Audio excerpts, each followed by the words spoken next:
nominations for the best wingman in the past 25 years of football.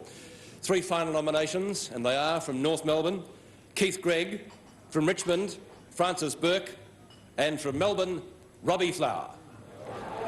When Keith Greig joined lowly North Melbourne back in 1971, he enlisted with a club that had known nothing but perennial failure. In 5 years, the sandy-haired wingman from Brunswick did more than most to alter that image. In less than 100 games, Greig won the club's first Brownlow in 1973, followed up with another in its grand final year of 1974, received the MBE for services to football, and had the pleasure of playing in North's first premiership. Greig is a delight to watch, has great pace, and despite serious knee injuries, a superb leap. When Richmond recruited Francis BOURKE from Nathalia in 1967, the Tigers had high hopes for the fresh-faced young winger. Little did they realise he was to be a cornerstone of their golden era. With another youngster, Dick Clay, BOURKE was to set a new style in wing play that was to pay handsome dividends. A premiership in his first year, state honours in his second, and another premiership in 1969 proved BOURKE's baptism into VFL ranks a fast and furious one. When the Tigers had a surfeit of wingers, BOURKE was swung into defence and for nearly 10 years has been one of football's most dogged defenders. 34 next week, and with 294 games behind him, Francis BOURKE continues to thrill Richmond with his tenacity and courage. Just over 7 years ago, Robert Flower walked into the Melbourne rooms for his first senior game and wasn't even recognised by many of his new teammates. With his pale complexion and thin build, Flower looked anything but a league footballer.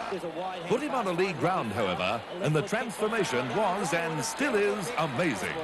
The Melbourne captain is probably the most graceful player in football. A speedster with every skill polished to perfection and courage to match. In 157 games for the Demons and 12 for Victoria, Flower has thrilled fans with his style of play in a team that has known only a sniff of success. Our first wingman in Sevens Hall of Fame, Ron. Selected for one wing position, Keith Greig.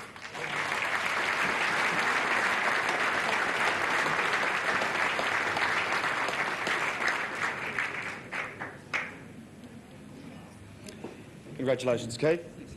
Thank you. Well, premierships, Brownlow medals, and a long way back, it all began at the VFA. Did you ever think that it would come to all this? No, I didn't. When it all first happened, I thought that my invitation to go to North Melbourne was probably for me to try out, and that would be all. I didn't think I was ever going to play league football.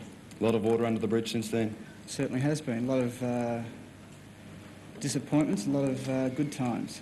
Good times probably outweigh the disappointments. Ron Barassi's with us tonight, and you and Ron are somewhat renowned for the confrontations that you did have on several occasions. How did those confrontations affect you as a footballer? Did they make you a better player? Well, sometimes I didn't, and sometimes I did.